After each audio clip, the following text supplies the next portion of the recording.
Yeah. Welcome to another episode of the Dad Podcast. Today we have a special guest with us today.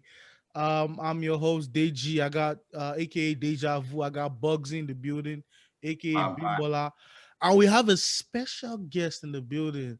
He goes by the name Mr. Collide Prime from the world famous Optimus Prime, I guess.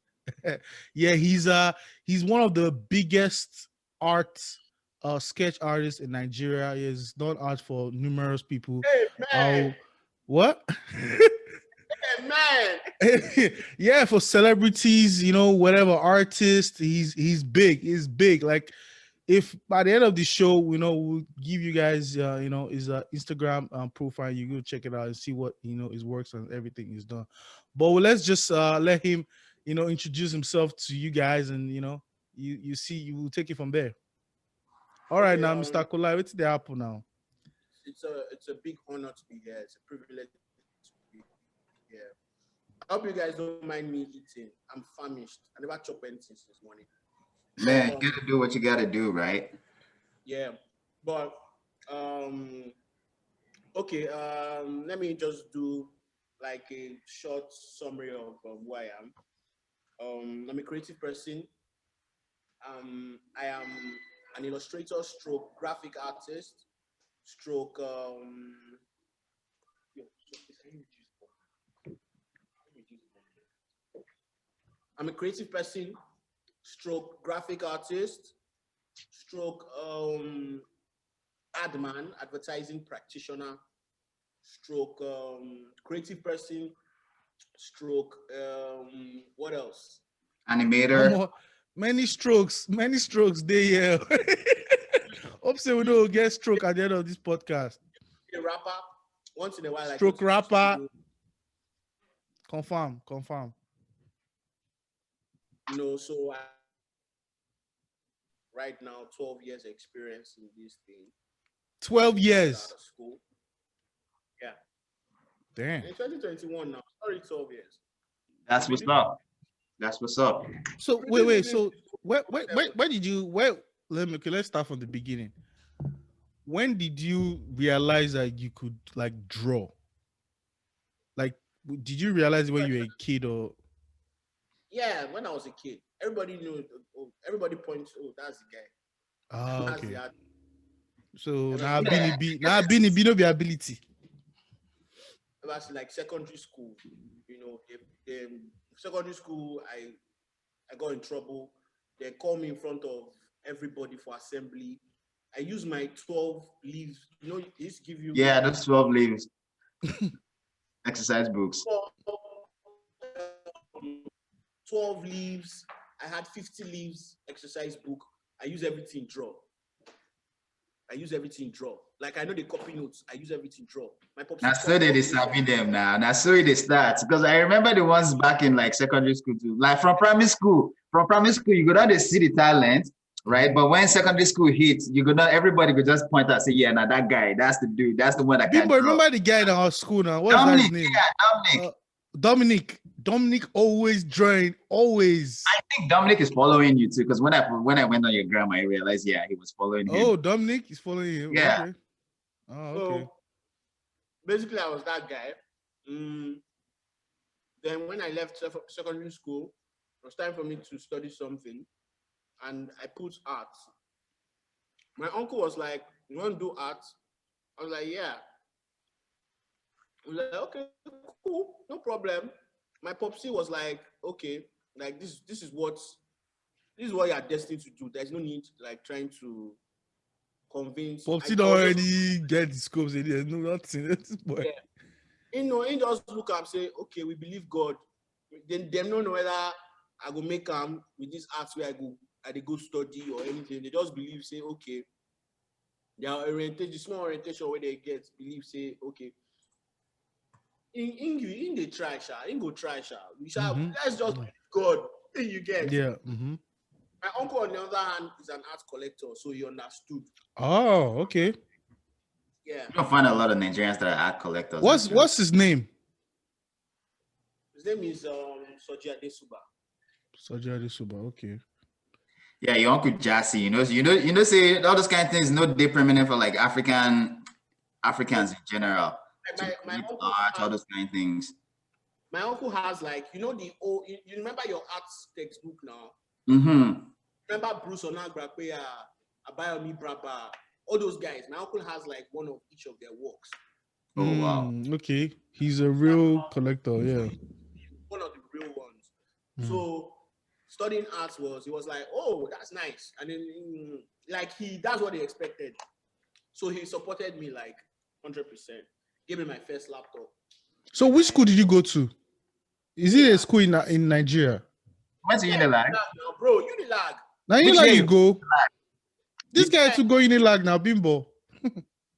I come out Unilag 08. Oh wait. Yeah. Yeah, come up for Unilag, because I don't finish for they expel me for Unilag.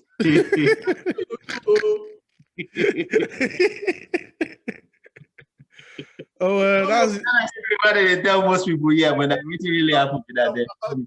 Of students are here.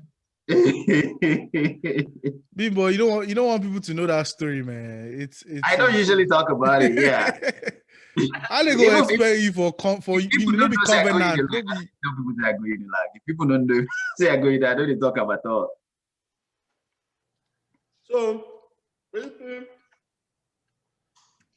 did art, studied art. So it was in art school that you start realizing that okay, I probably can make a living out of this thing.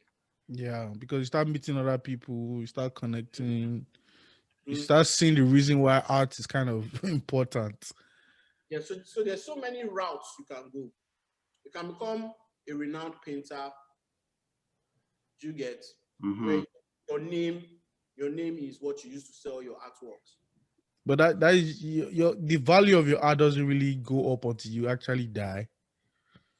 Well, I know artists that maybe if they organize something like ArtX, they bring their works and they sell one work for 10 million naira, 20 million naira. Yeah, I know, but I'm just saying that it's not like they don't sell, but the value usually goes up once value appreciates.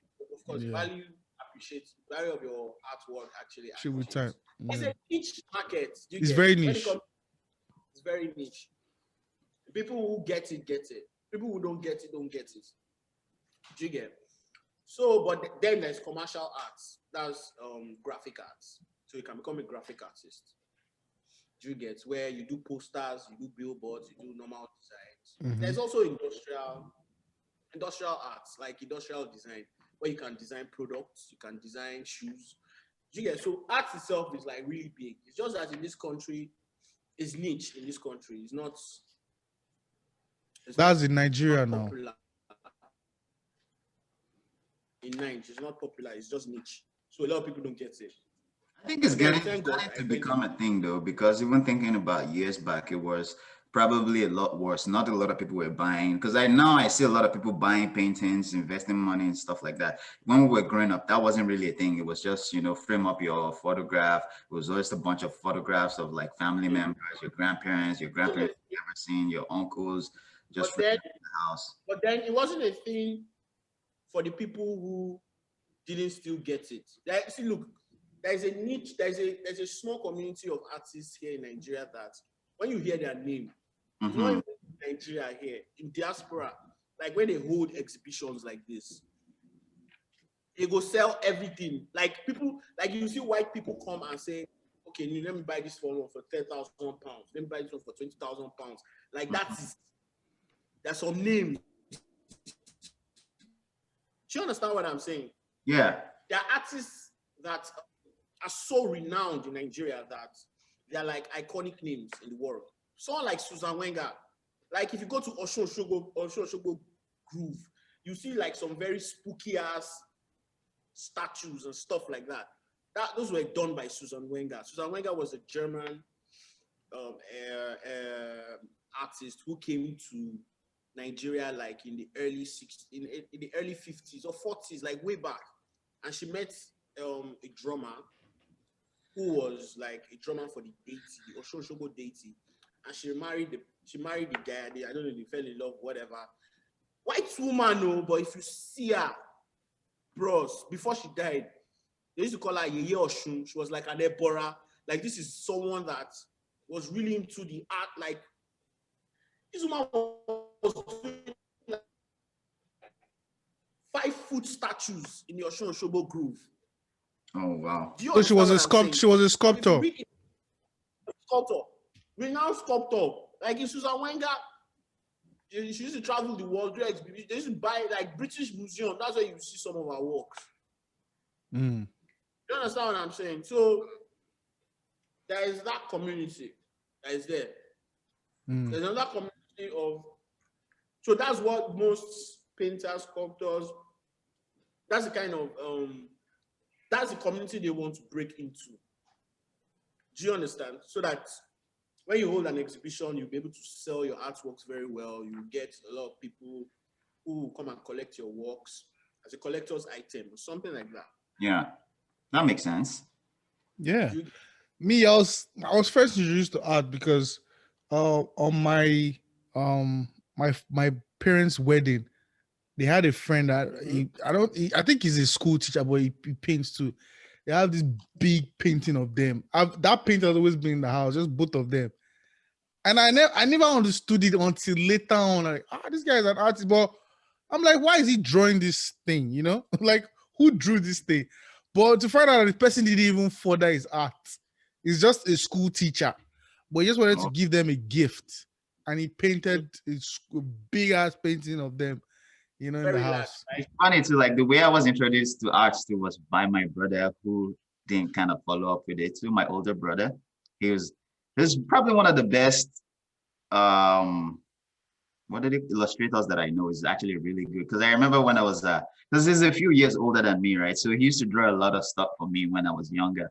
So during like what do they call it, nursery school, primary school era, yeah, up until like he went to boarding school, like, and then he just like, I'd only see him like once in a while type thing, but he was the first person that first really introduced me to arts. And I had this one very close friend in nursery school. Yeah, that's the word I was looking for. In nursery school, that his brother went to the same boarding school as my brother. And me and him were like really close friends. And his brother used to really draw for him too. So we had like similar experiences. So whatever his brother drew for him, he would exchange with what my brother drew for me. So we'd always trade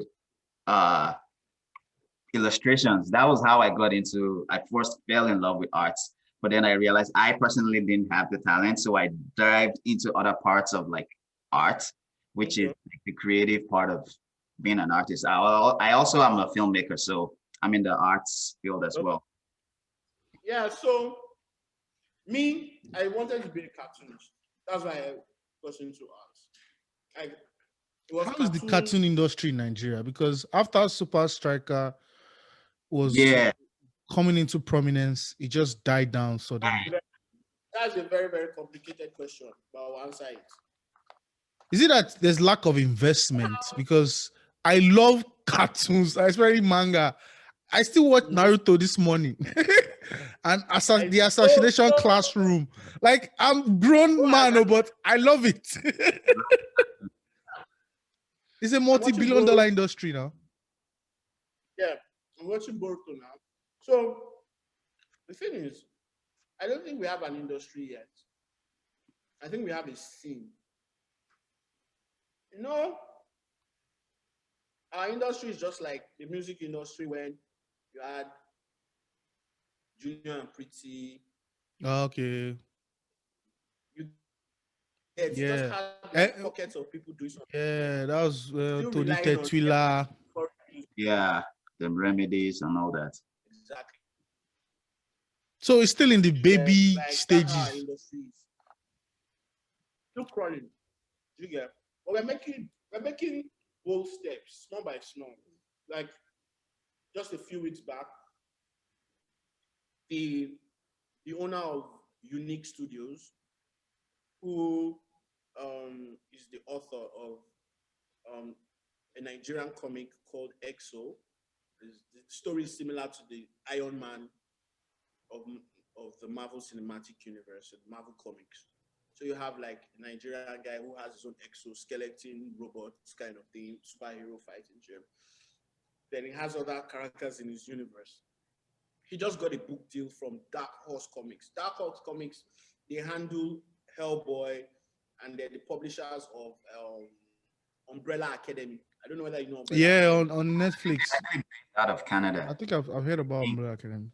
So they just gave him 10 book deal. They just gave him a 10 book deal, and I'm sure that 10 book deal is going to be international. So they're going to be distributing it internationally. And Yeah, I think lucky. the company is based out of Canada. I think I've heard of it. I've heard of that company you're talking about. I think I could be wrong though, but I think they're based out of Canada. Yes, it's the Canadian comic company, Dark Horse. Yeah, Dark Horse. The most popular comics they've actually published Hellboy and Umbrella Academy. So long story short, we have a Ninja boy who has a deal with them to bring his characters to the world front. So that's something good for us. Do you get? We also have some guys who are doing an animation project called the Waju with Disney Plus. Do you get? So it's like it's coming, yeah. It's coming up. We now have like so many other creators like me, like Comic Republic, Spoof Academy, Spoof Comics, Vortex Comics that drop comics every year, every month, every day, every week. So you have a comic book, right? Or you have like a comic series? Yeah, I have a comic series. You just started it? Because I saw on Instagram that there was one book that you have. I think that was maybe 2015 or something that you launched it. Yeah, I've not. I finished the comic book. My system crashed last week. Can you imagine? Oh, that one a Nigerian factor. I don't know the album for you. Sister, the crash. There's no excuse. There's no excuse. I tell you, there's no excuse, man. I'm telling you, because I actually thought you had a comic because on Instagram I saw that there was a book that you're trying to launch with somebody. Yeah, I was trying to do this like dystopia Nigeria in the future. So I had this idea of like, imagine if Nigerians have like hovering maras that hover around like above ground level, like Lagos becomes very dystopian, looks like Wakanda. Julia, we have technology and stuff like that. We have LCD, like downtown Tokyo. Cyberpunk. I wanted to give Lagos a cyberpunk feel. I was actually inspired because I watched what do you call it? What's the name of this series on Netflix that they use? That is the future, and they use what they call it, stacks to hide their memories and their life. Oh, Black Mirror. Not Black Mirror. It's not Black Mirror. Which one? What's the name? The alternate carbon. Okay, alternate carbon. Okay. Alternate carbon. I was heavily inspired. No, okay. Yeah. So I was thinking that in 2187, how will Lagos look like? Wow, that's interesting, man. That's interesting. But because of all these Nigerian factors, which we really what we want to discuss with you today, because there's so many hindrances in Nigeria, that pull you back. Like they don't like all these comic things in a normal world. They should have taken off easily. Yeah. But there's so many hindrances pulling us back, whatever. So like you now, why? Because I remember when I met you through our mutual friend, like a Faust, I was always thinking this guy be like one guy will just come from Yankee. What they do for you? Blessed I try to see you one day. Like, because you're always dressing hip hop. And I'm like, then I found out you're an artist. I'm like, what are you? So you're an artist. What are you doing here? That's what I was thinking in my head. That why are you still in Nigeria holding yourself down? Because in the Western world, you would have been international by now because you would have been doing so many things on your own, even funding yourself, just, arranging on comics or, painting for people or whatever, because there's a huge industry over here. So why are you still living in Nigeria? Please tell me. Explain it to me. I asked the same question this morning. Okay, two things. First thing is that I wouldn't want to be left out when a Disney comes to Nigeria and say they want to start up something, or a Marvel comes and say they want to start up something, I don't want to be left out. I want to be physically around. Okay, Do you- that's a good one. And I think the second thing is that I need to get out of my comfort zone so that I can see how to spread my wings internationally. I think I've been very, very comfortable ever since I got out of school. I've always had a job. Too bad as a Mm. bad man they survive for Lagos. So I think I've been that's okay. I have a job here. I have like a not well-paying job, but an Steady average pain, yeah. steady paying job.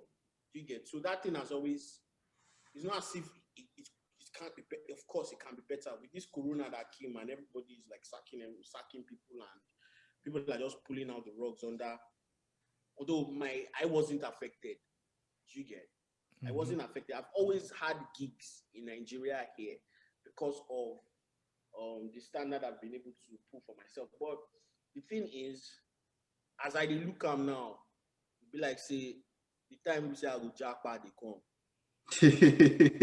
I mean, you raise a Yeah, very because thinking about it, valid right? question. Yeah, I mean, answers to these You questions. have a skill set that not a lot of people have, right? In the world in general, besides maybe a lot of Japanese people, not a lot of people have that skill set, which in North America as a whole, right, is a skill set that is very, very, very in demand. They pay lots. Like there's a guy from my city who's working with Marvel right now. There's another one from my city who is redoing the old. You remember the old Sesame Street from when we were younger? So now they're remaking it again in Calgary, right? All the everything is being done by a local guy from my city, and this is like a big, this is not a small, Sesame Street is not, it wasn't Yeah, small, yeah, it's not a big, right? small Working with thing. Yeah. Marvel isn't small also, right? So that skill set you have is something that in this part of the world, people pay, they do pay a lot for. So I'm considering it though. And you know now. You see, the I'm thing is, considering it. I know why you are Because I still, did. because me too, I was kind of, I thought Nigeria was going to change. All my family came to America, and I was still in Nigeria, live, and everybody, not only like even know, but people going to look me like, what did this guy they do? Like, what did you see they do for here? But me, I think say Nigeria go change for the better. Funny enough, that's the thought I've always had, to say within, like, say, go too tay like that before, things begin better for Nigeria. I But swear, then we were wrong. until Pigeon looks a person on the old. I never ever achieve. I never get anything. Time don't they go. you know, and what I want to see is not still coming into fruition. But what I'm saying is, for you now, for instance, now I see why you kind of stay, because you're working in a job that you really love. It's not like you're working in a bank, or you're not doing something you hate, because you're doing something you love. So you're happy doing it. So it doesn't matter where you are anyway. Doesn't As matter long as where you're doing what you love, That's what I was going to say you too. It don't have to doesn't, it's work a day more in your about life. the connections that matter. So it's about the connections you're making, right? The networking. That's what matters the most, because Plus, in a film like it's this, I food kind for of your understand, soul. because like I'm in the filmmaking world too. So sometimes I don't necessarily have to be like, I can have a project running with you right now. We could be co-producing something together. I don't necessarily have to be there, as long as I believe that your work is good and I trust what you can do, and I believe, the outcome. There's a team of, like, sophisticated people who really know, who are good at what they're doing, who's backing up the project. So I don't necessarily have to be there, but it would be nice to be there to, make things go smoothly, like maybe in a way that I personally like to operate. But Don't get me in a wrong. field like this, it doesn't necessarily have to. Don't get me wrong. There are challenges. Mm-hmm. Until today, there are challenges every day in Nigeria here. Mad challenges. But we're resilient, especially Lagosians. We're very, very resilient. Do you get? True.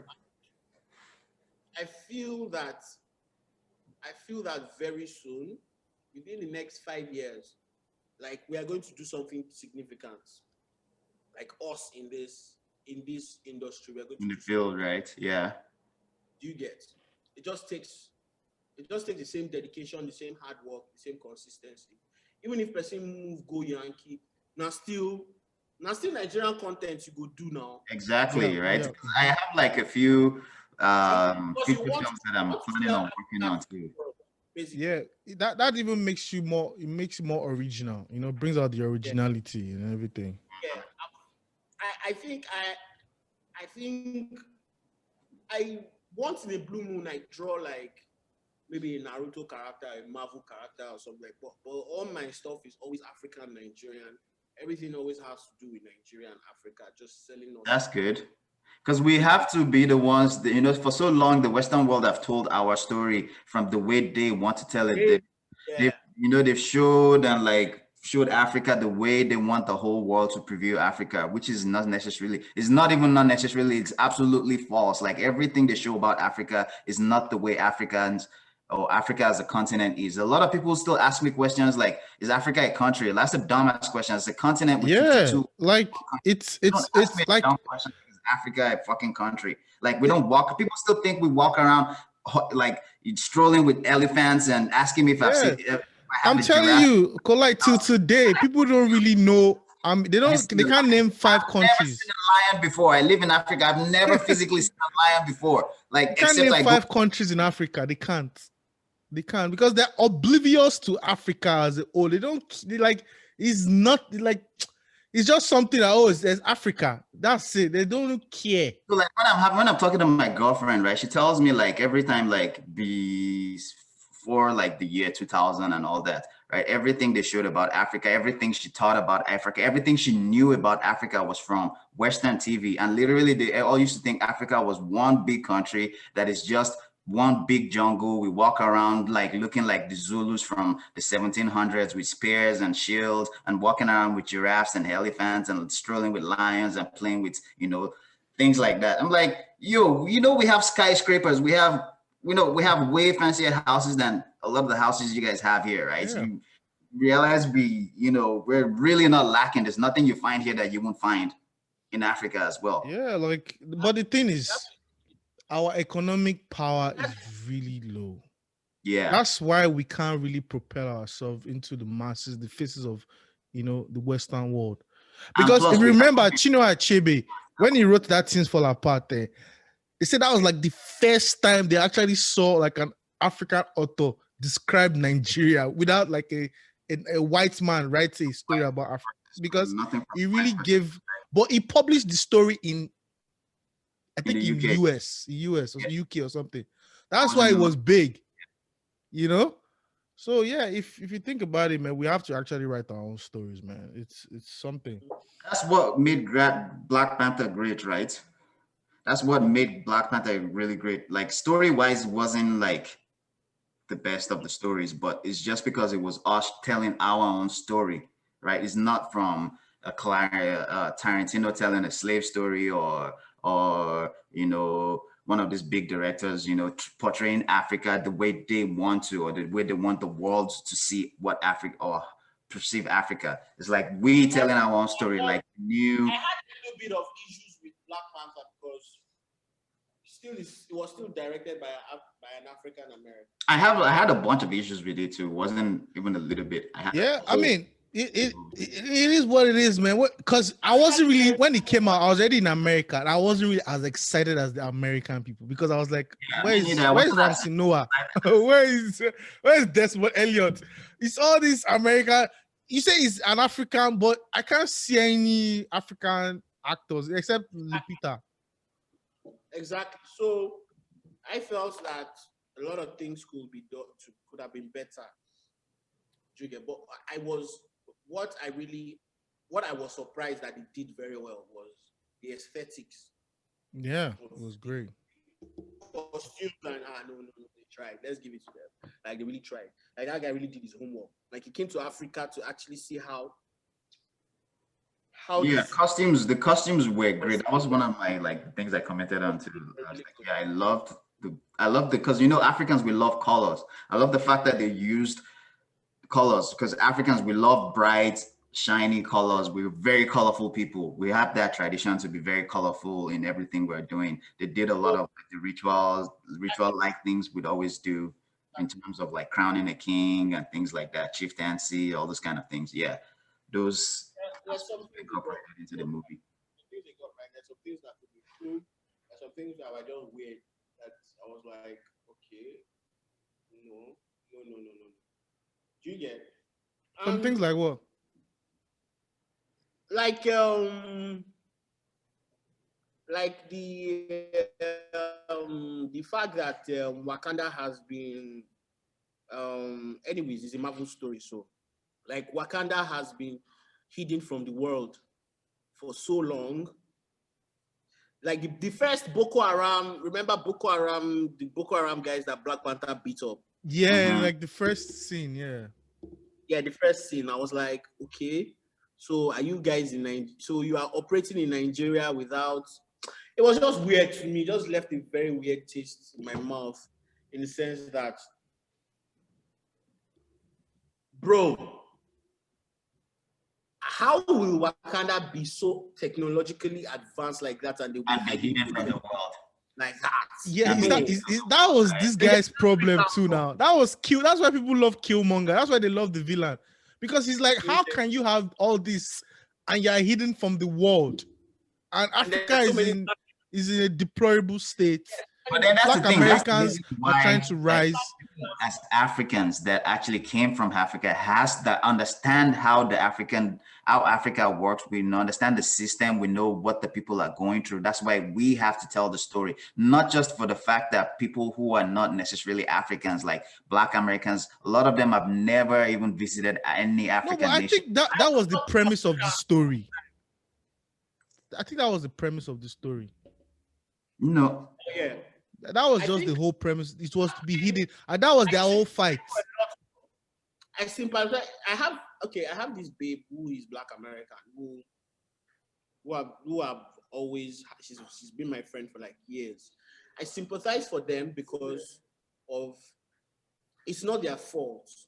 They've been disenfranchised for so long. Yeah. You understand? Their great grandfathers and grandmothers were the ones that were brought to Yankee against their will, number one. Do you get? Now, after suffering all that, now you have their kids. So the kids are lost. Yeah. Only few like this babe that is my friend that are she's trying to find her identity. She did a DNA test, what do you call it? What they call this test now? Yeah. Is it the 23andMe or something like that? The African, the African testing.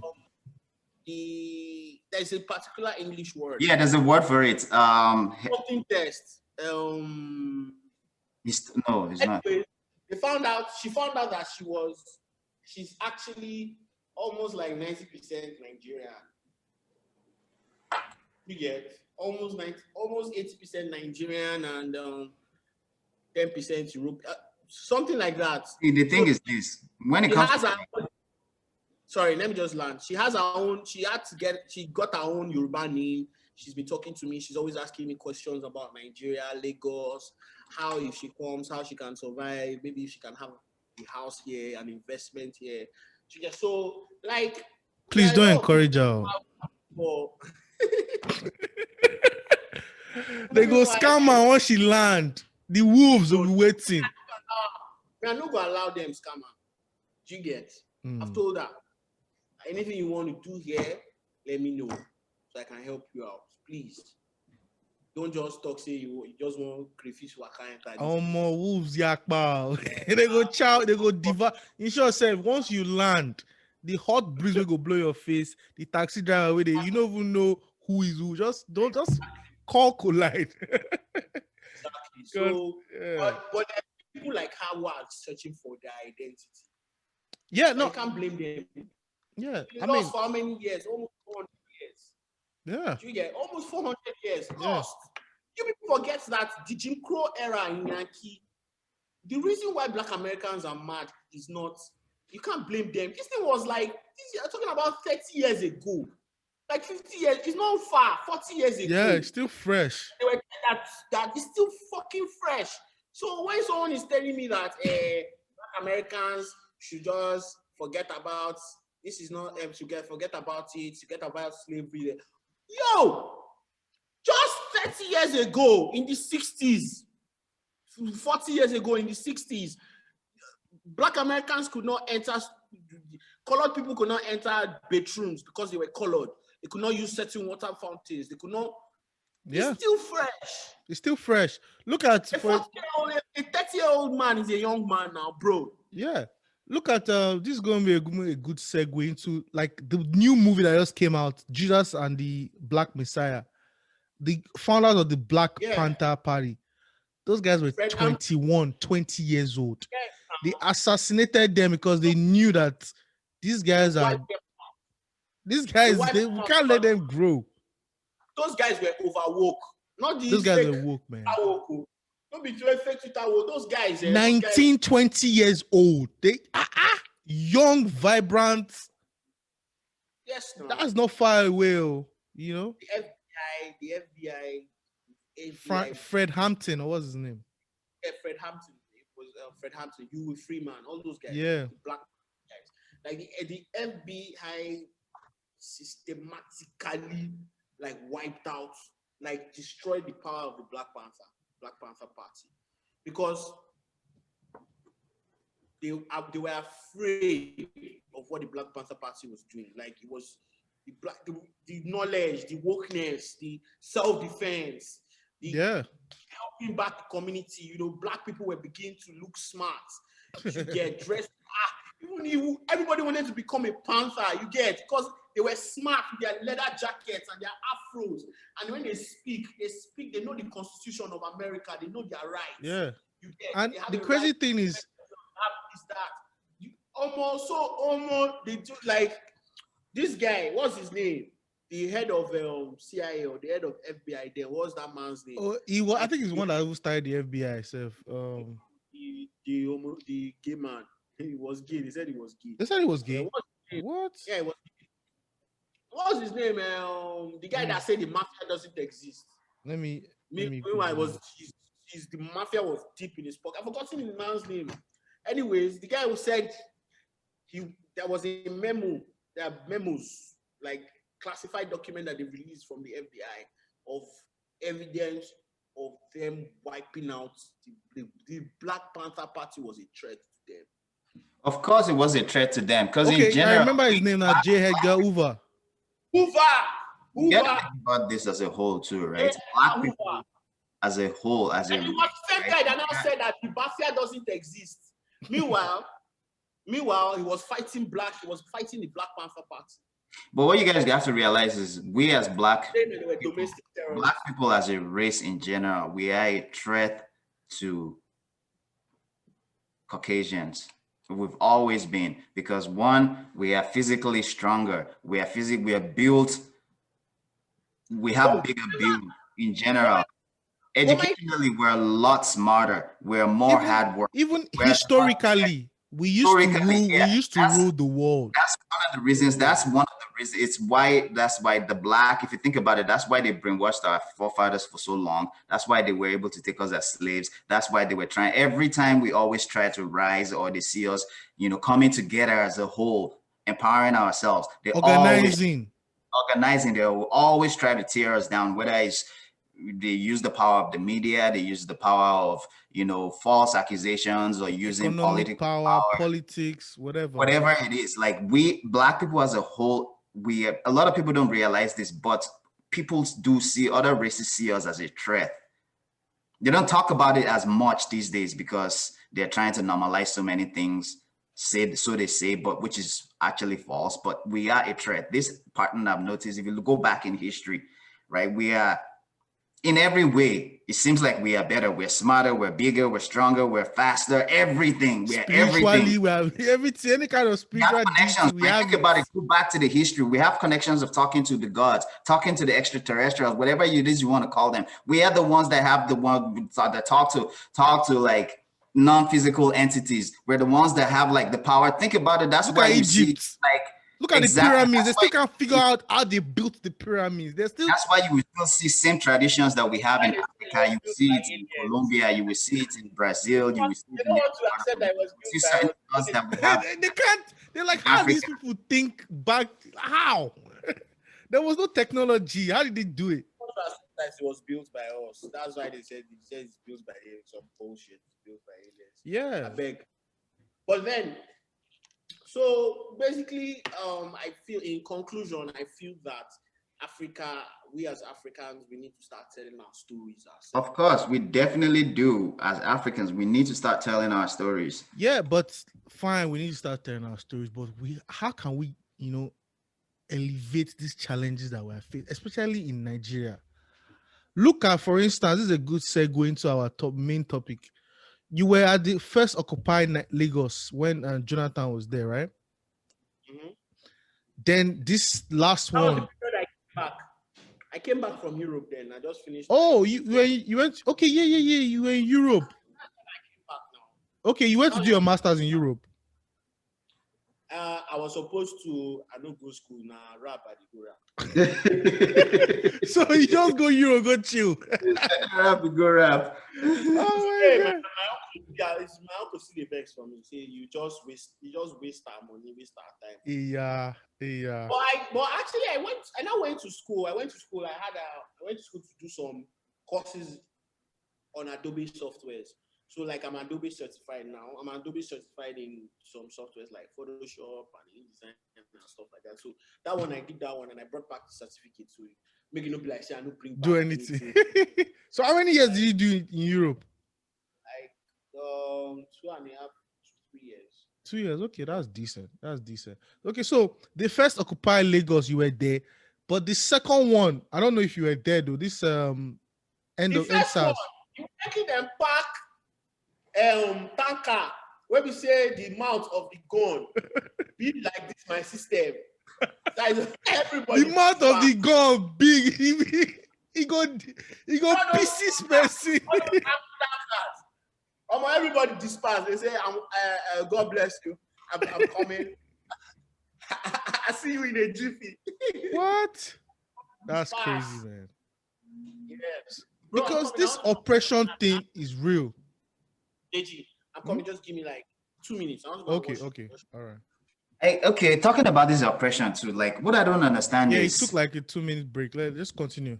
What I don't understand is like, I don't even know how to even phrase the question I'm trying to ask. It's like our leaders, are they stupid? Are they ignorant? Or are they just after what they have to gain? Like I don't get it. It's tough, man. That's why we have to ask them. Because it's almost like it's not like it's like a race thing that is like, black people, white people. It's just a class thing for us, or a tribal thing, I guess. I don't get it. Like it really baffles me. Like, don't you don't have that love for your people? You don't want your people to, to grow. Like, you don't want the nation as a whole to develop, or like, are you just after just your family? Like, eventually you're gonna die and your kids would die, and like why not spread wealth? Like, I don't get it. Like, this selfish act. It's tough because Mr. Macaroni was arrested yesterday with the other protesters because they were trying to open that Lekki. About 3 of them were arrested or something. Yeah, they were trying to open that Lekki toll gate back, and they were like, no, they should open. The people died here. They have to resolve it and blah blah blah. But why are they arresting protesters? I saw Mr. Macaroni, they pack him in a bus with people like sardine. During this COVID era too, none of them had masks on. They were telling them, look down, don't look up. If Macaroni was not there, those people might have disappeared. I thought about that too. It's because of him that even there was, there was like a light on them. Because if not for him, people would not have known. They actually dropped a video too. After that one you saw, he was saying that the policeman actually told them that if other people did, if like the media didn't know that they had been arrested, they could have wasted all of them and nothing would happen. And this happens every day.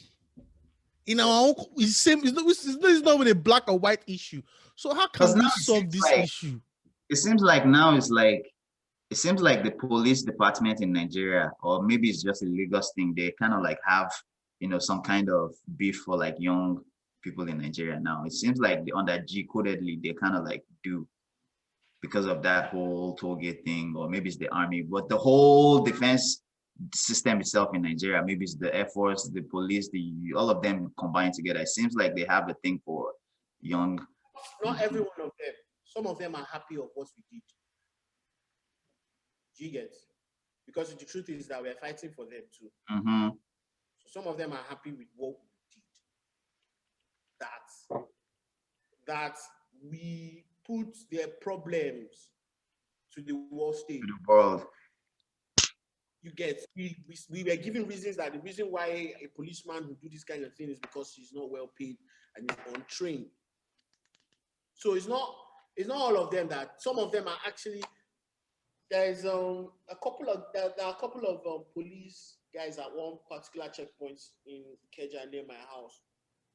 Last time they saw me, they were hailing me. They were like, Officer Monday was telling me that, man, you guys, what you guys did in October, man, that some of us are really happy with what you did. Like, you guys, because it wasn't really about, the thing was SARS. There is police, there is SARS. Yeah. We are not fighting the whole police force. We're fighting the bad eggs. Bad eggs. Force. Do you get? And the reason why police officers are not respected in Nigeria is because they're not paid well. They are untrained. If you look at themselves, see the way they dress, the black and black. You look at them. Look at how ragged. Look at the shoes. Look at some of their uniforms is dirty. I feel like I've said this too in one of our previous episodes. I feel like I don't know, maybe I'm wrong, but like I feel there should be up to a certain level of education for you before that you need. No, but see, this issue to me is deeper. How many is because of the fact that, okay, bro,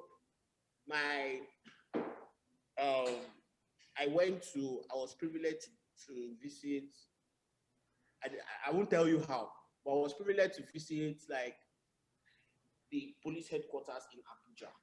Okay. Like office complex. Bro, if you see Nigerian police, if you see babes will be Nigerian police, bro, you go on police. You see what I'm saying? That's what I'm saying. There's a deeper issue there. Do you understand? But if you go to that same police college in Ikeja, that place is dehumanizing. Yes. But it's not all police that is like that. There are police that are on top and they are collecting better money and they are living well. Yeah, so that's what I'm saying. The problem. Yeah, the problem now is deeper than just police. There's an economic wage gap somewhere. Exactly. It's not just only in the police, it's in other areas, the trading, the business, the corporate, the white collar, the wealthies, the transportation, everywhere. So this boils down to our basic amenities not being met economically, like food, water, lights. Okada man, you know what one Okada man told me? Do you get? Because I came down from the Okada and I gave him a tip. He said, "My bros, I dey respect you now. See all these people where they work for banks, you don't even get money. Do you get?" And I was like, "Yo, remember when people used to work in a bank? Like you work in a bank, like it was like a respected job and everything." Yeah. Now they've cut down everything now. Because they know that if you're a bank teller, how much are they giving you? Are they giving you up to 200K? If you're a bank teller, they're not giving you up to 200K now. You're probably earning like 150. Do you understand what I'm saying?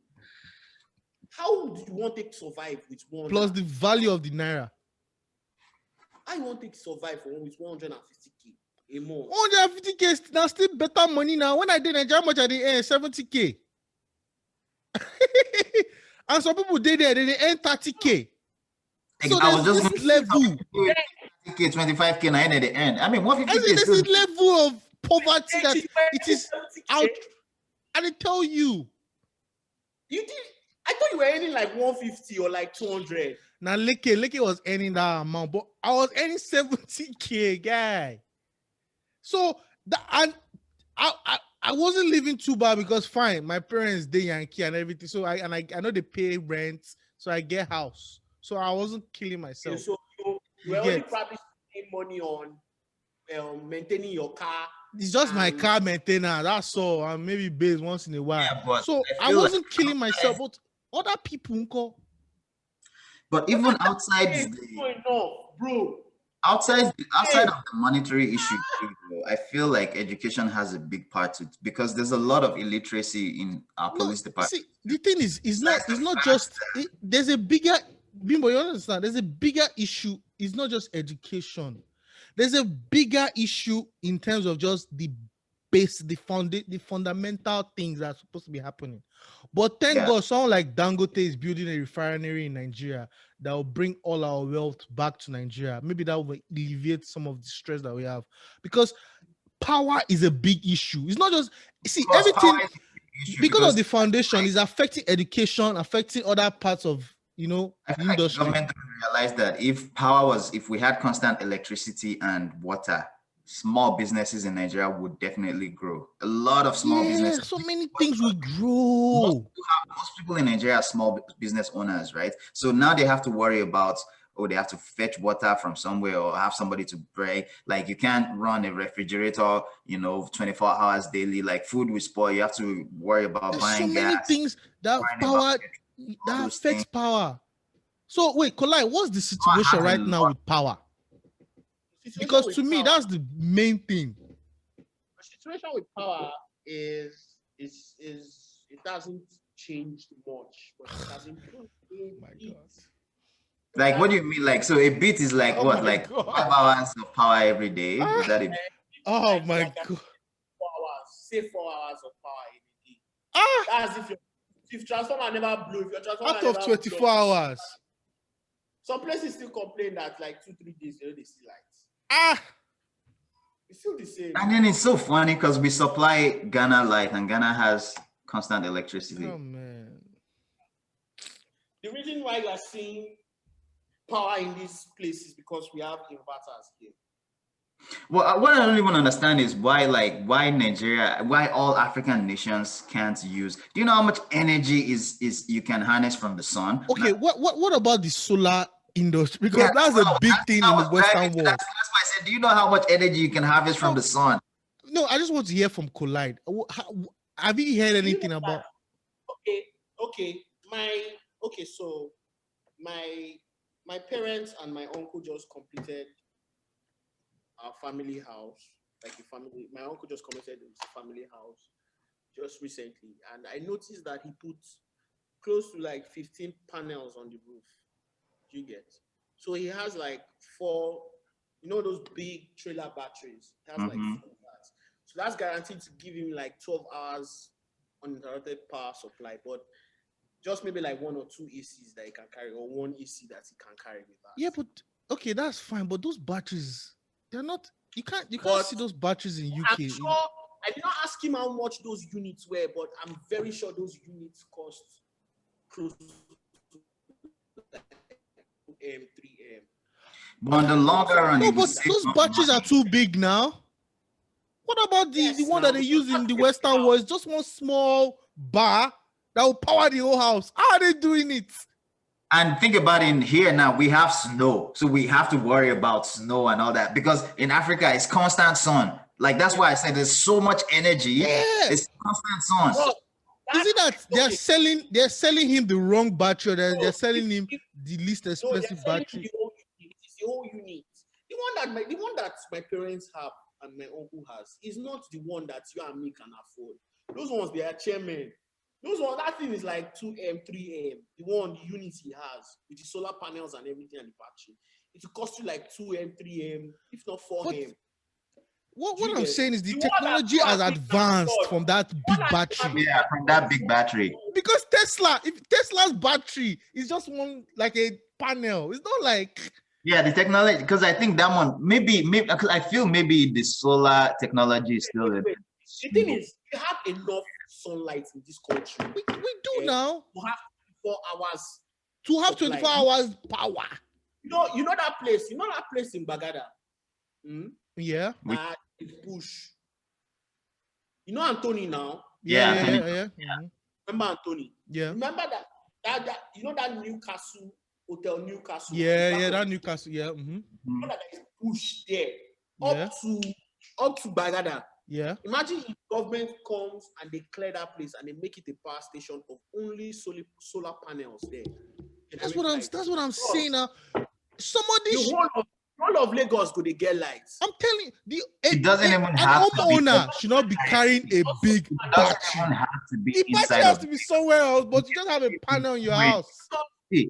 Doesn't even have to be inside of Lagos. It could be between the Lagos Ibadan Expressway. All those land. So much land there. Use it for solar station, solar city.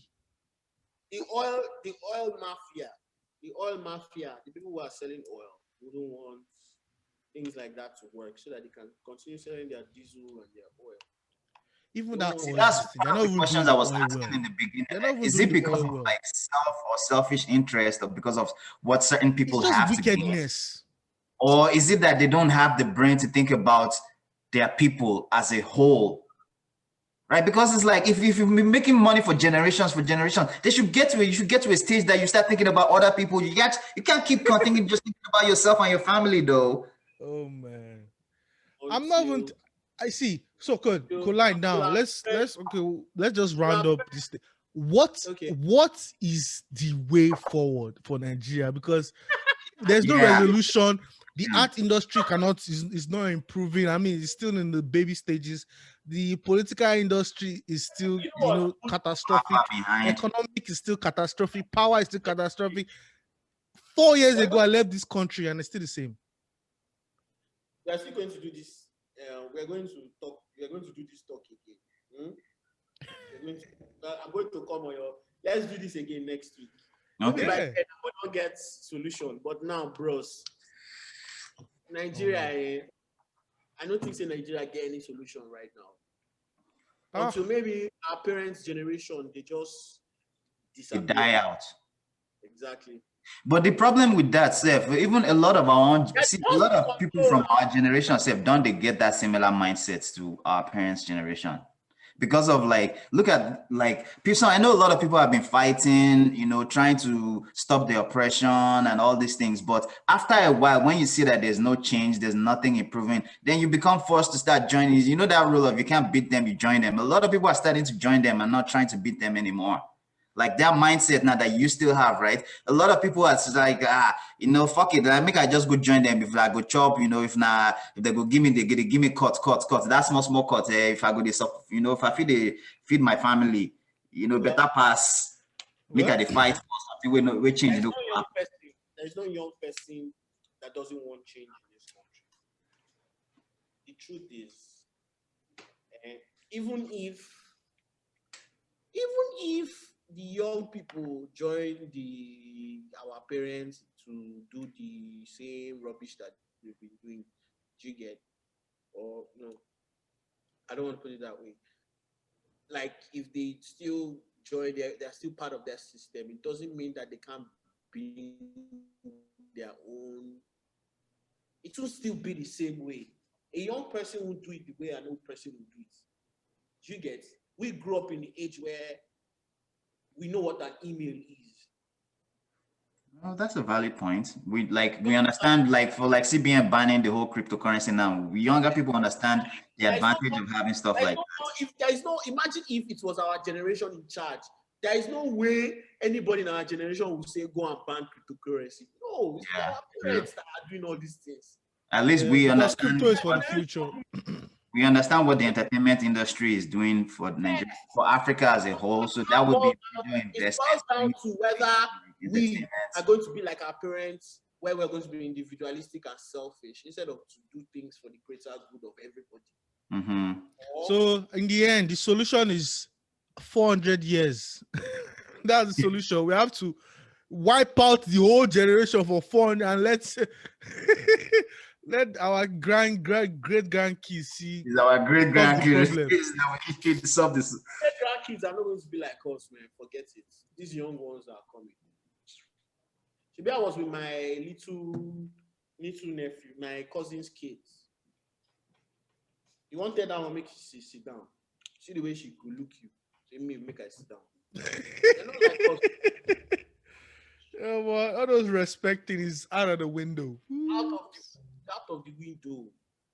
Yeah. I don't like also. Yeah, well, man, thanks for thanks for honoring us with your presence today, man.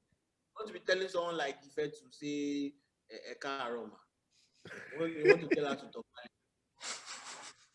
Someone that is already posting a tab looking for TikTok. On her tablets. She get tablets. How old is she? How old is she? She's just 3 years old. I mean, 2 years old. What? More. Well, it is what it is, man. You, Man. Yeah, thanks, Kolai. I know it's really late over there now. It's gonna be like 9 or 10. Yeah. Yeah. It's 9 o'clock. Yeah. I think So we need to do this again. yeah. So that we can propose solutions to this our problem. Yeah, that's part of the reason why I wanted to start it, because it all starts with like a conversation, and from there, whether we can ginger other people's minds, or maybe we can start a business or whatever. I don't know, but let's start talking about the solution. The conversation, exactly. Yeah, let's just start talking about it, because we must make change. Even as I dare here, I'm thinking about Nigeria. I cannot help it because that's my country. Yeah, that's the motherland, right? That's where we're all from. Yeah, so thank you for joining us today, man. Nigeria supposed to Netflix. You understand? Nigeria as a country, maybe they just record with them. People just watch us live. Not true, man. Yeah, you supposed to Netflix. All right, now Collide, man. Thanks, man. Yeah. Appreciate it, man. Yeah, appreciate it, man. All right, man. Peace, man. Nice one, bro. Hey, Bugs. Nice one. Yeah. Before you go, sorry, just tell the people what where they can reach you. Follow me at Collide Prime, on Twitter, at Collide Prime on Instagram. Okay, I'll go follow you for Twitter now. Collide Prime on Facebook. Yes, although I know they check my Facebook like that. I guess now only old people they use Facebook. I'm on Facebook. Most young people don't come off for Facebook. Yeah, most young people don't come off for Facebook. I guess I'm part of the old people because they use Facebook now. Nah, I never used Facebook in like 5 years, man. I've never used Facebook. I've not used Facebook in like 5 years. As well. It's good for promotions. Yeah, it's good for promo. I only opened it because of Marketplace, Facebook Marketplace. That's the only reason why I have it. Okay, now. Yeah, all right, now, Collide. Nice one, man. Yeah, nice one, bro. Appreciate it. Let's do this next week. Yeah, appreciate it, man. I appreciate Peace. Oh, man. It's our Nigerian problem, man. Yeah, everyone. So that was a special guest today, Collide Prime. Yeah, like reach him on Instagram, on Facebook, on Twitter. That's Collide Prime. Yeah, man. We talked about this ongoing Nigerian problem. Like, I was telling Bimbo before, I looked at 100 most wealthy people, 200 most wealthy people in the world. But the first 99, there was no black face there. The 100th person was Aliko Dangote. Who knows? Maybe he has even dropped in 2021 or whatever. But out of 100 people, so that means there's a real economic wage gap. And it's not even small. That's a huge gap. Billion. Huge. So, Nigeria has, we have power issues, which to me is the foundation of all the problems that we have. Power, basic power, because it's just the basic. It's just the basic. Without power, how do you want someone to read? How do you want even the schools? How are they going to have good technology to equip? So like boarding schools now, most Nigerian schools have boarding schools, which you are required to go study at night. So, it's hard running petrol to, that would carry classroom that would take about, 2,000, 3,000 students just for them to go study, at night or go revise something they had done prior in the day. or like you have a test coming up, or there's like an examination coming up or something, right? Or YX season or junior YX season, right? People can't go. Like I grew up like, reading with candles and lanterns and stuff, and it's still the same. And I'm talking what, 25, 26, 27, 28 years later, like nothing has changed. These are just basic amenities that people need. Like thinking about it, I don't understand why we actually supply it to a different nation power, and they have constant power supply, and Nigeria as a whole doesn't even have, they don't have more than 5 hours of power daily. The thing with that one is because Ghana is such a small country. You can't, it's not as big as one of our smallest states. Maybe some Nigeria is not that Bedouin. big. Nigeria is huge. Is it as big as California? Is that as big as my No, province? it's not as big as California, but in terms of population and land mass, and it's huge. It's big. So how can we account for all these people? How can we, cater to all these people? So that's why I understand why they can be supplying Ghana. We can't, because it's almost like maybe we're supplying maybe like 30 or 40% of people in Nigeria. Yeah, but if that's the case, the other 60% cannot get. Kwara State should have constant power. In that case, states that don't have that much population. Yeah, I'm sure there are states that have constant power. Maybe like Abuja, or maybe it's probably just one state that has constant power. But it might not even be constant. It might just be like 10 hours of power of the day. Of the day, but at least they have it every day. So I find it hard too that there's no part of Nigeria where you find even water too. Like, just we don't have because we cannot cater for ourselves. Just thinking about it though, we don't have a water system. There's no pipe rod that runs water from every community. Because like, look at the way America is structured, right? There's an underground pipe that runs that you can shut off the water that goes to a whole community. But look at us. You building your own house in Nigeria. You have to put out money to dig a borehole, right, or a reservoir or something, and then run your own pipes. A lot of people, they even put wells. We grew up in the time where we had wells, right? We shouldn't be having wells in the 1990s anymore, right? We had wells almost everywhere. Like that's wells are like 1800s. That's like people that used to live in the wells. They're like, no, it's for nomads. It's exactly just live in one settlement and move. I'm sure in certain states too, they probably like Ibadan and all those places, the people are still building houses, digging holes for wells. No, that one is standard now, because that one is normal. Even in Lagos, you have to build your borehole and get your own water now. There's no. Yeah, that's what I'm saying. That we like at this day and age, we shouldn't be. We are surrounded. We have the Lagos Lagoon. Lagos Lagoon alone can supply the whole Lagos constant fresh water for like forever. No, see that all those things to me is just part of the lack of good leadership. But the issue of power, it should not really be. Even if we have bad leadership, we should still have power. That's to me. We should still have, because it's not about leadership. It's just power the country. That's all. There may be leadership with time to happen, but power, it's a big issue.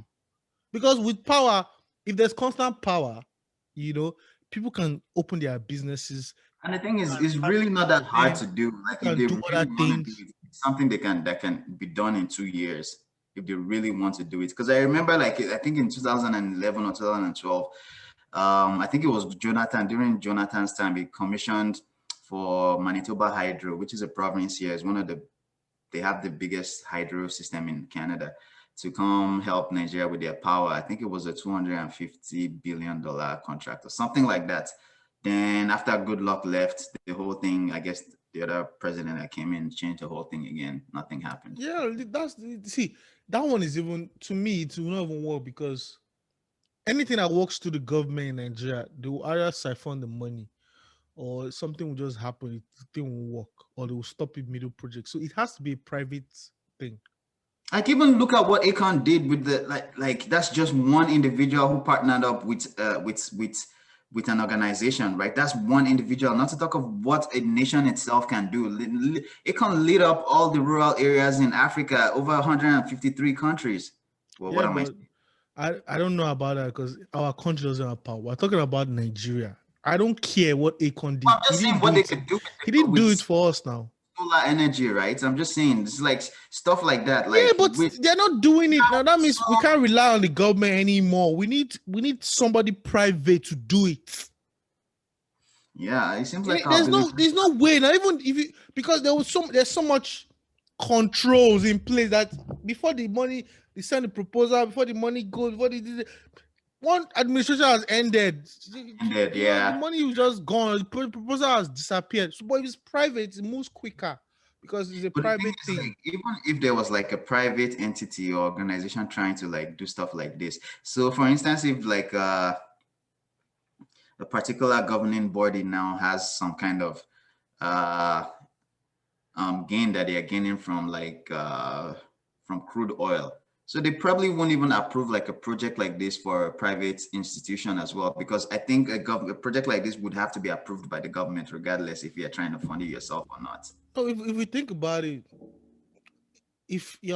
because to me that's the only way it can work. It has to be private, but it has to be done like in a small scale, like power in town.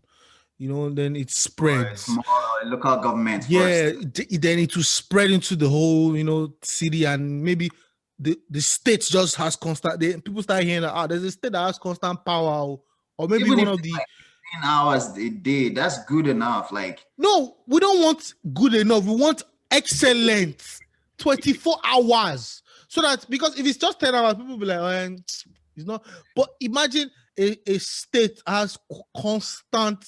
There's no generator. It's silent, constant power, 24 hours for like 6 months, and people start hearing about that state. It will spread. How did they do it? Who did it? Who did that? Imagine going to Lagos and not hearing generator sounds. No sound, no noise, no nothing. Just and there's power everywhere.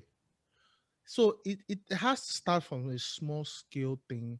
Maybe power a small local government. It has to be private. Look at it has to be private. Just the way churches spread. Like RCG, Redeem. Started small, then now they have a huge Redeem is the biggest church in the world. Imagine that huge place is full of solar. Because I remember when we Redeem, there was very few Redeem churches. Now it is the biggest church in the world. Yeah, it's one of the big. I mean, that time they already started. They already got that big. It's the biggest church in the world. It's not one of. It's the biggest church in the world. Yeah, I know, but I'm just saying, like, they already had that small their camp. You don't remember? Yeah, they already had that. Mr. Alpert used to take us. Even from primary school, I used to go there. I've been going since like primary school. I hated it so much. Yeah, I hated it so much because we used to sleep on the floor and crazy stuff. Exactly. I'm like, oh my God, why is my dad forcing me to do when I can just stay at home? This power thing is something that we should be thinking about and see how we can resolve it. Because I'm sure that people are thinking about it, but there are people blocking them. But we should be thinking about it. That huge battery that he was talking about. It should not be a person in the house should not have a huge battery. That's old solar technology. It's old now. It's even hazardous. There should be a huge power station somewhere. So you just have a little panel in your house. There's so much energy that we can just get from nature, like the sun, even the wind energy. Like Africa, we don't have snow. There's no cold there, so we can harvest all this energy. Sometimes I'll be driving and I'll just see like huge windmills. Right? What are they doing with all these huge windmills? Exactly. Like I'll be driving in the middle of nowhere and I'm like, whoa, look at all that. Because there are different sources of power. They're not only relying on Kanji Dam. Exactly. Or is it biofuel or whatever, windmill or solar? There's numerous sources of power. Exactly. But a city is dead without power. In New York, if there's a shutdown of power, everything stops. Imagine everything stops. No train, no nothing. Everybody's in their house. Yeah. Everything stops. Imagine Africa stopping for how many years? We're not moving. It's crazy. We need power. Very, very valid point. It just seems like Africa has stopped for like forever. We're just there in one spot. That is so true. Because there's so many things you need with that power. You need to do with power. There's so many things. Almost everything. Even almost everything. It's almost everything. Almost everything. That's why I'm like thinking leadership, fine, is bad, but if we can just solve this issue of power, if we can just solve this issue of power. That's one of the major things everybody has been fighting for since I was born. Is that power, power, power. But it seems impossible to get done now. Like, Seems, man. man, I don't know. That nation, huh? Even Collide said, yeah, this we have to that answer. He has to He go said, back now and take. another episode. Now another episode. It's like, yeah, you. I have to go sit down. You take a whole week to think it out. Yeah, like if we can, start small. We can just pitch this. But if the idea, if you start pitching into Nigeria, they'll be blocking like to never work. So it's something that you have to have thick skin to even do.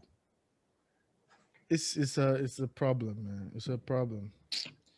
Yeah, let's get on to our regular scheduled entertainment. What's going on in the world, man? Our Nigerian segment today was very long. It was long. Yeah. Mm. Yeah. Did you see the video that surfaced last night or this morning? McMill and 6ix9ine ran into each other in some parkade. Oh, okay, yeah. I heard 6ix9ine pull up. He ran. What do you call it? He put a drop on McMill. He surprised McMill and started calling him a police or something. He's the police. He's the. I woke up to that video this morning too. I saw it. Yeah, I don't know what he's probably trying to trend because he's like, we've not talked about 6ix9ine Yeah, in a while. nobody's giving him attention. Nobody cares about him. Yeah, so like tracks like within last week. Nobody cared. Yeah, he dropped new song. Nobody cared. Yeah, that clout he's always had is looking for who to. Yeah, he's looking for who to get clout from right now. So I think it's just clout chasing, and yeah, it is what it is, man. 6ix9ine to me is gone. He's gone. Yeah, I never liked that dude. Anyways, I never did. I never consider him as a rapper either. I just consider him as a troll. Yeah. Did you hear about the Gorilla Glue girl that glued her hair to the girl or the guy? No. See what happened there. The Gorilla Glue girl, she glued her hair with Gorilla Glue. Yeah. Like a ponytail. Then she couldn't take it out for days or whatever. Then she went to get surgery. Then they took it out. Then another guy, stupid guy or whatever, he said that it's fake. It's fake. He put Gorilla Glue in a cup and it was leaking it. I don't understand. Who does that as an adult? Both the girl and the guy. Like, why would adults? I heard they're like in their 30 or 40s. Like, why? Like, both the girl and the guy. Like, it's. I guess common sense is not that common. Yeah, I think it's probably just for clout. It's for the internet because they interviewed the guy. It was for people looking at him. It was on TV, on news. So even the Gorilla Glue girl, she had a GoFundMe, raised like 20 grand. There's publicity with also, it's not for clout. But the guys is like, yeah, why? Come on now. Yeah, the girls, I don't know if it was not. It's probably not. Maybe who knows? She said she claimed that she didn't know. But the guys on is definitely, because I heard the guy is even like a rapper or something. So yeah. It's crazy, man. America, crazy things happening, man. Yeah. So Dave Chappelle dropped a new 10-minute special called I think it was last night or 2 nights ago. I haven't listened to it, but I've heard a few parts of it. It's a redemption song. I think in this one he went back to talk about I think a lot of people gave him some kind of hate when he announced that he had COVID. Oh yeah, I saw that clip. He bashed them. Yeah, because I think he's still been doing his show. So like people were like, yeah, this is not that safe, whatever. But yeah, check it out. It's I believe the Dave Chappelle special is on YouTube actually. It's about 10 minutes long. He also mentioned that he told people not to go see his Chappelle show, and because he wasn't getting paid for it. But now the company, I think, is it Comedy Central? I thought it was HBO, but it's Comedy Central. They've called him back. They've given him his name back. They gave him some money and everything. So now the Chappelle show is back on Netflix. So now he wants people to watch it. Yeah, he wants people to watch it now because they cannot support him now. Before I said they should not watch it because he's not getting paid for it. That's one So, of the good things of having like real loyal fans, though. no, it's That just people that ride or it's die. not just I loyal mean, fan. He has power now. yeah, He has like economic power now. You can tell people if Dave Chappelle is talking, people listen. people listen. True, Yeah, true. yeah. So it's big. Did you hear about the Nigerian con artist that scammed a woman Scammed for and tried to be with Bruno Mars, claiming Mars. it was Bruno Mars? They said there were two of them though. I saw that story during the week. I wasn't surprised about it, but I was like, I wasn't okay. surprised. I was like, this happens on a regular. This is our this is our bread and our butter. It's This funny, is all these normal. people that they get scammed too. Like, It's only the people like, that they catch that are Bruno Mars scapegoats. But like Bruno Mars is asking you for money, all this type of things. Like, come on, man. Bruno Mars is worth like $100 million. That Come woman on, says she's out of touch.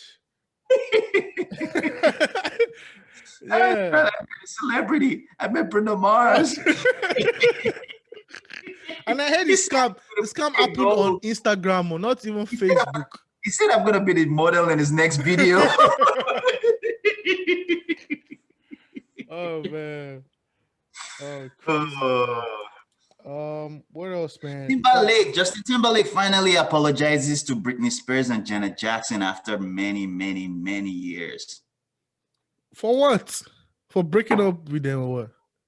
Well, because like if you think about it, like the time when he dated Janet Jackson, Britney Spears was the period where she was, then her mental health wasn't, in the forefront of people weren't really talking about mental health. And then she had been dealing with this for a long time, dealing with her finances, her father, and all these things. And for the longest time, they always have like interviews with Justin Timberlake, like, oh, has he smashed Britney? This. Because I believe they were still both young then. Mm-hmm. And then after the breakup, that's when he did the song Cry Me a River, which was all about her finding a model that looked like her. I guess it was like lies in the song. I don't know what the full story is, but yeah. Yesterday he gave his apology. I believe docu-series or documentary about Britney Spears came out sometime last week, which kind of like gave a lot of people light on the past experiences, the things she's been going through, the ups and downs that we've been seeing about Britney Spears all over the news, the drug addiction, her father losing money and all those things.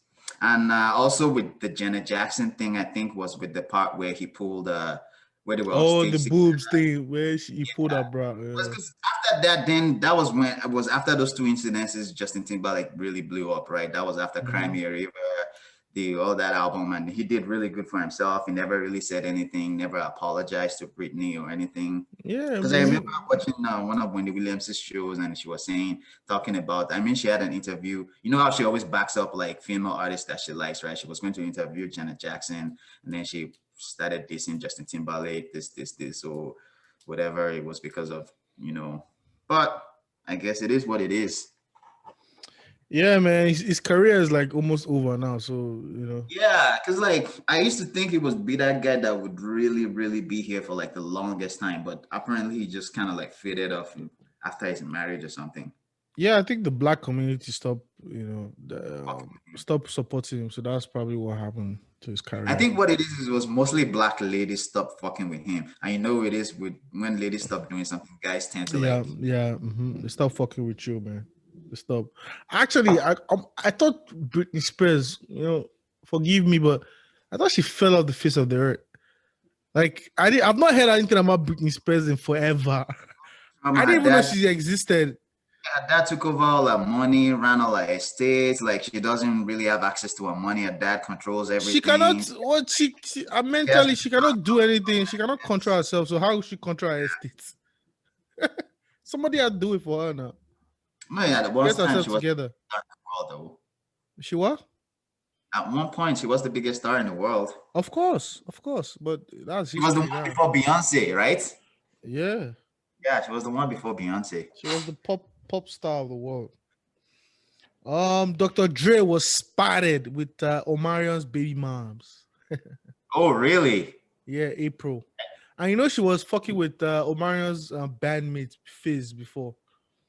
Now Yeah. she's been spotted with a billionaire, man. Dr. Dre's wife will be mad because she's still Ooh. fighting that divorce. Like I heard that she's trying to figure out who the Who he was mistresses spending money are. on. Yeah. Who did he buy a house for? You know, and stuff like that. But Yeah, she because I was, signed a prenup. I don't know what she's doing. man, I don't know, man. I don't like to talk about other people's relationships. Yeah, Just, man. It's yeah. I don't like to too, but it's just the way they are stressing this thing out. You know, it's crazy. The Best Man movie is coming. It's going to become a series on Peacock on the Peacock streaming platform. Do you have Oh, Peacock? mm-mm. I already have the Peacock because they show Premier League on it, so I already have that. It's like I think I Oh, pay like $4.99 or something. Like that. Yeah, so yeah, the Best Man is one of my biggest movies. I love Best Man. So there's a series coming out. It's going to be 10 episodes. It's coming on Peacock very soon. Look out for that. nice. I know the Equalizer too. Also, they have a new. They turned it into a series now with Queen Latifah. It aired I think right after the Super Bowl, the first episode. Equalizer. What's it about? I actually haven't seen it, but you know the one with the movie, right? With Denzel Washington. Yeah, I know the movie with Denzel. Like he's like a serial They made like like a agent, ex-agent or something like that. turned it into a series. I know it is Queen Latifah. I know I've seen the trailer a few times. It looks kind of badass too. So I feel like it's similar storyline, but just using the female as the lead. Yeah. Sticking on movies. The Judas and the Black Messiah is a dope movie. Go check that Oh out. yeah, and Yeah, with Denzel and Denzel's Jared Leto. Yeah, dope ass. I couldn't find out who the killer was because like a crime drama set in like the 70s or 80s or something like that. Also the little what was that? No, that's the little things. I'm talking about Judas and the Black Messiah. The little things is one with Denzel and Jared Leto. But the Judas and the Black Messiah, that was like Keith Stanfield and this UK guy. He's the one that played Fred Hampton Oh, that guy from Get from Out. The guy Out. from Get Yeah, Out. he was talking about the movie. I seen an interview with him talking about the movie. Yeah, that movie is like, man, the American government, man. That guy seems to select. Does really select really really good roles. Every movie he's been part of tends to send like really good messages or are just dope movies as a whole. But what I find interesting about the guy is his accent. With the fact that he's able to hide his British accent, or Yeah, that is phenomenal. Him and Idris Elba. it's crazy. And it's so funny that like not a lot of Americans are able to do the British accent. I'm telling you, I mean, I'm sure there'll be some people that can do it, but people don't do it like him. Yeah, Daniel but it's hard Kula. to like What his name is? Sorry, his name is naturally have Daniel Kulaya. if you naturally have an accent, it's hard to hide your accent trying to like talk like somebody else or trying to use a different accent without your accent, regular accent just falling in Popping or out just from nowhere. Yeah, it's like it is I guess it's it's a training good or some kind of skill set. it's a mad skill, man. It's a mad skill. I agree because Yeah. I don't think I can do something like that. Man, the guy is a good actor, I guess. Yeah, he's a great actor. Yeah, go check that out if you haven't seen it. Judas and the Black Messiah is a story about Fred Hampton, one of the leaders of the Black Panther Party in the 60s and early 70s. Yeah. What else, man? Elon Musk is launching the highest speed internet in the world in North America, and you can start pre-ordering pretty soon, right between Canada and the States. High speed internet. Highest speed in the internet in the world. I thought we already had high speed internet. Highest speed, the Highest highest. speed. Yeah. So right now, I think you can get up to 1 gigahertz of speed, in a second. But where is he taking it to? I have. Speaking of Musk, anyways, he agrees to do the clubhouse with Kanye West. You know what that means now. they probably have stakes now because that clubhouse started like a little company, but black people, went in there, and now it's been valuated to be like $1 billion company. Oh, So really? if Elon, yeah, and they're gonna go public very soon. So someone like Elon Musk and Kanye West is there, they probably have stakes. They're not gonna do anything for free. That's why if your Also, people, if we invest in our thing and support it, it's gonna go big, yeah, man. that's one problem Black people as a whole has always had. I think it just recently started changing with the whole Rockaway, Sean John, and all that, Master P era. I think that's when Yeah, it yeah, literally. it just started changing with that, yeah. Though, okay, let's continue before Oh, I get to was new gonna music. say, there's this new rapper called Young Blue. I don't know if you know who he is. Yeah, I know Young Blue now. He's the one that we talked about him now when Tory Lanez stole his not that stole his song, went to do a remix of it. Did Didn't we we talk talk about about it? it already? Maybe we didn't talk about it. Maybe Oh we didn't talk about yeah, it. because I think it just happened. Oh yeah, Because yeah, that's what I. probably, yeah, yeah. Maybe we didn't talk about it. Yeah, so Young Blue had issues with Tory Lane remixing his song "You're Still Mine" or "You're Mine Still." He says, I guess he got. He said he liked the fact that Tory remixed the song, but Tory never shouted him out. He didn't give him any credit or anything for it, so he got mad. I think they had. I don't know if it was on the gram or Twitter, but they went back and forth, and Tory was like, yeah, he really liked the song. That's why, like, he was trying to show some love, is why he did the remix. And, Young Blue was like, yeah, you literally saw me today, because I think he performed the song at Rolling Loud. And I guess Tory was there. They actually saw each other. He didn't say anything to him. He didn't, ask for permission or, and then he went and did his own, he used the same beat, went and dropped his own verse, then shout him out. I guess a lot of rappers do this. A lot of artists. It's not something that is new in the hip hop scene. So I guess, but because I personally never knew Young Blue up until I heard this story. So I guess because I know Tory, right? Tory is a lot more famous than Young Blue is. I guess in that aspect, I guess I could have seen Young Blue's issue with it because Tory is a bigger artist and didn't shout him out or like just acknowledge that he made the first, because maybe not a lot of people know the song and they probably know Tory's verses more than they know the actual original version of it. Yeah, Young Blue, he had that song with Drake was actually featured on the song. That was one of his biggest songs. So the least Tory Lanez could do was at least shout him out because if people heard the song with Tory Lanez, they might just think, oh, this is another new Tory song. Because people don't really know Young Blue is just upcoming. You don't really know That's what him. I said. That was So like, that I was guess, the least he could have do. But now they pitched it out, they patched it up. They're now in studio together. There was like oh, a video that came out recently, and they were like, "Oh, we're in the studio together. Look at me. Next time, I'm not gonna do it again like that. I'm gonna shout you out. Blah blah blah." And everything is Gucci now, man. Let's stay on music. Davido and Tenny featuring Davido dropped a new video over the weekend. Dope video. Black Burna Boy also dropped oh a yeah, new video. I think it's called Onyeka or something like that. Yeah. Then the Black Panther, the movie, Jesus and the Black Messiah, the soundtrack came out. Yeah, it yes, had Jay-Z and MC Auto. Huh? the Nipsey Yeah. Hustle. It was dope. I actually like the Nas. Well, the Nas track was for that album too, right? The one we Yeah, talked about. it was on the album. Him and Hit Boy. Him and Hit Boy were on the album. Shantizu also is dropping a new EP, Where You Been? And I guess he has a track featuring Wyclef called For Me.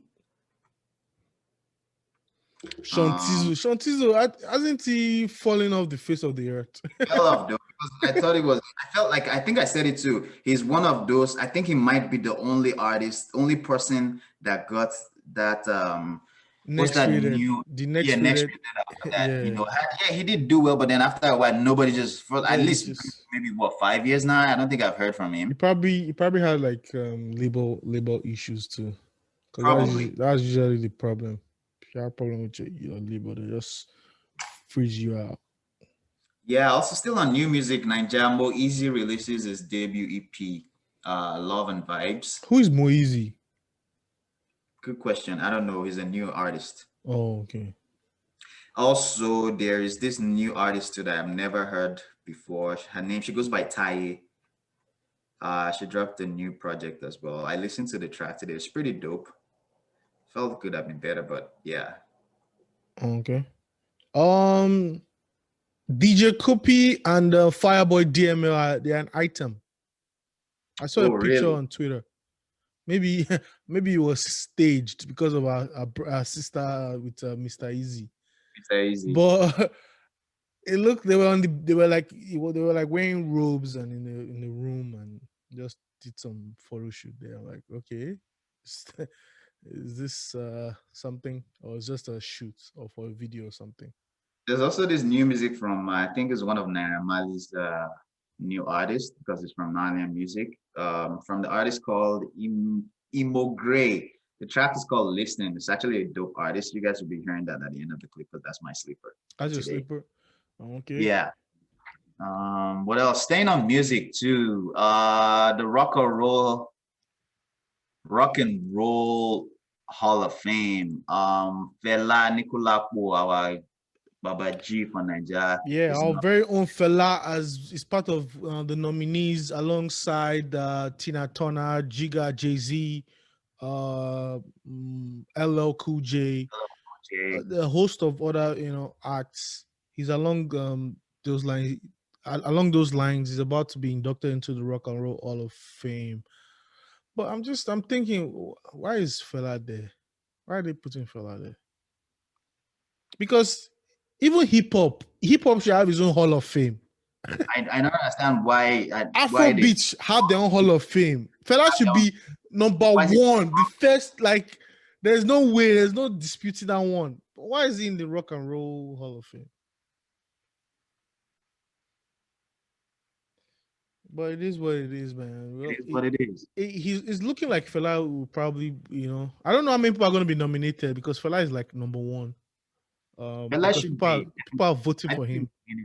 I think it would for sure. Yeah, because when I voted, because I voted also, he was like 3,000 votes ahead. Yeah, he had a lot of votes. Bob Marley already in the Rock and Roll Hall of Fame. I don't know all the people that are there, but I know NWA, but I think they put them there last year or something like that. PIG was sometime last year too, I think. Yeah. Yeah. So Trump's second impeachment happened 2 days ago. Yeah, and he got acquitted of all crimes. So yeah, white supremacy wins again. That dude seems untouchable. Again. Yeah, so yeah, he wins. Yeah, also one of the founding members of the Supreme, Mary Wilson. The Supreme is is a female group that was prominent in the late 60s, I believe, to the still like the 80s. There was three of them: Mary Wilson, I think Diana Ross was also there. I forgot who the third person is. Yeah, Mary Wilson died this week at the age of 76. So yeah, R.I.P. to Mary Wilson. R.I.P. to her, and prayers to her family. This year and last year, I don't understand. Like, people are just still dying. What's the difference? I don't know. Every week, it's almost like we're doing R.I.P. to somebody every week. It seems like that. And these are popular people. Imagine regular people that we don't even know. We don't know nothing about. Yeah. And also the first civilian governor of Lagos State, he passed away at the age of 91. If you don't know who I'm talking about the late Lateef Jakonde. Yeah, the great famously known for the Jakonde estates in Jakonde estate everywhere. Yeah. R.I.P. to Lateef Jakonde. Yeah, great man. Yeah, but he lived a long and full life. Anyway, 90s. Yeah, it's not an easy feat. You got something else? Well, on Nigerian news, though, I don't know if you've been seeing it in Oyo State. There's been like Hausa, there's been fights between like the Hausas and the Yorubas. Even the governor Yeah, of Oyo. like I've been hearing about this fight. It all stems from cows and the Fulani headsmen or whatever they are. They just walk around with their cows and eat whatever on anybody's farm. They feel entitled to the whole land, wherever they are. So Mm. that's the clash that's going on. Because even Professor Wale Soyinka was involved in one of this acts also. He said I think his house is in Ibadan or something like that. I don't know, is it Ibadan or Oshu State, one of those states, that they'll just be roaming around and eating on his land, and you shoot them away. But the second time he had to call the cops or whatever. That is a big issue that they should be some kind of ranch. They should solve the issue with like some kind of ranching. Maybe you'd speak to some landowners that will be able Mm. to like assist them, do business with them to ranch in their land. They go there, eat whatever grass they want, but it shouldn't just be I going to totally people's agree land. with that because in this, like in the more civilized part of the world, things like that won't happen, right? Because your property is your property. Like it doesn't matter if it's like One my second. goat or like something else that's coming in.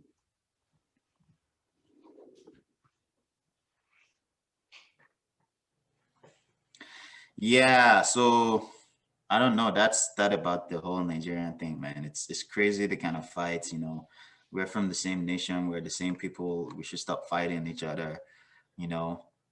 It's crazy though, but like I hope everything is resolved amicably and not no lives were lost. But yeah, they said the governor of Oyo State put a curfew. I don't know what the times are, but yeah, they have a curfew in Oyo State right now. Moving on, Pete Edochie endorses his son, Yul Edochie, the actor, for presidency for 2023. That's some bullshit, man. Look, I don't want to hear about politics right now, but I know politics and economics go hand in hand. But Mm-hmm. who is going to solve this issue of power? That's the main problem. That's the main problem now.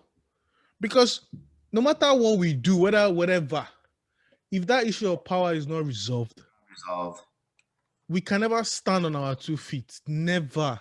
Every other True. thing works through power. So Peter Joche is fine, it's cool, but his son cannot even win. Because we know who's going to be the next. It's going to be Tinubu. So what are we talking about? It's power now. It is. What else I got on Nigerian news?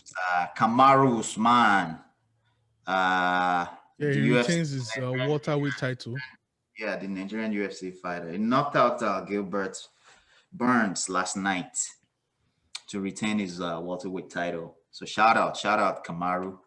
Nigeria people Yeah, are shout doing out, big shout things. out to Kamaru, man. Bad guy. Bad guy. Yeah, also the Nigerian female athlete, what's her name again? Blessing Okagbare. She gets into the Guinness Book of Record for the most appearance in a Diamond League meeting by an athlete. I don't know what that means, but congratulations to Blessing Okara. Whatever it is, man. She got something. She got a record. Yeah. You got something else? The last thing I have for Nigeria is that rapper Lil Frosh. He got remanded in Ikoyi prison over that domestic violence. I think it kind of happened A while sometime ago. last year. Yeah, that he really beat up his girl. I know there was like pictures and stuff. I guess he did. He got arrested and stuff. Yeah. Mm. Yeah, that doesn't sound good. Yeah, I think we've come to an end. We go to slippers. Yeah, I got a sleeper. Yeah, Yeah, let me go first. This is coffee by M. Rumby. Coffee, yeah.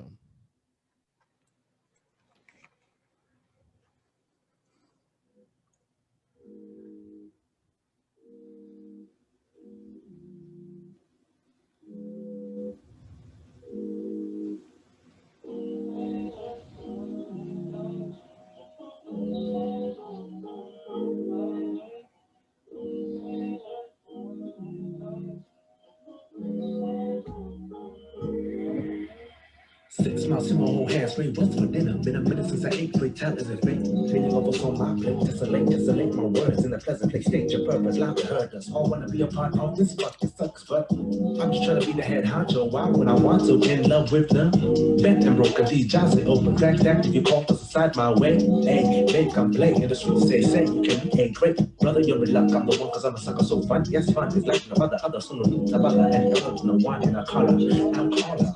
My sweet side feels like it's taking over. Knocking on doors cause you won't be over. Over. This is the mess that he made. That he takes and just flex and press just himself. That thing is just a side quest. I bet queen of them all. And pressing myself like Hawk was gone. Rainbow star. Tell me what you wanna do. Wanna see the line with my brand attack the fly when it don't fit. I did try to help with it. Help it handle too. Don't you wanna be my tragedy? Like me has sadness, sunny me and bring a calm in the hand that's put an album or two. I need this time is waiting. I said some. Is that the one that we need? It seems I like to get away. I play on this line. It's the same. It ain't not my nature. Like mine. What a day every day. They punch the gun with a heavy dose song. Suck it all up. My downside feels like it's taking over. Knocking on doors, pushing me over. J.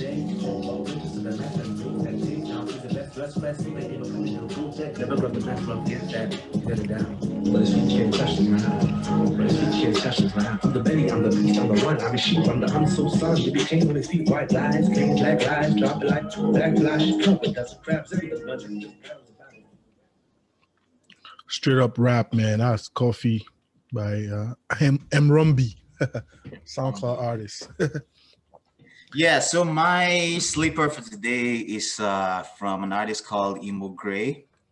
The title of the track is called Mine. Enjoy. No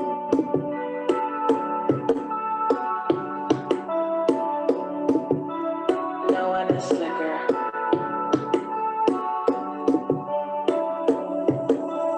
Memory was his, I'm fading in.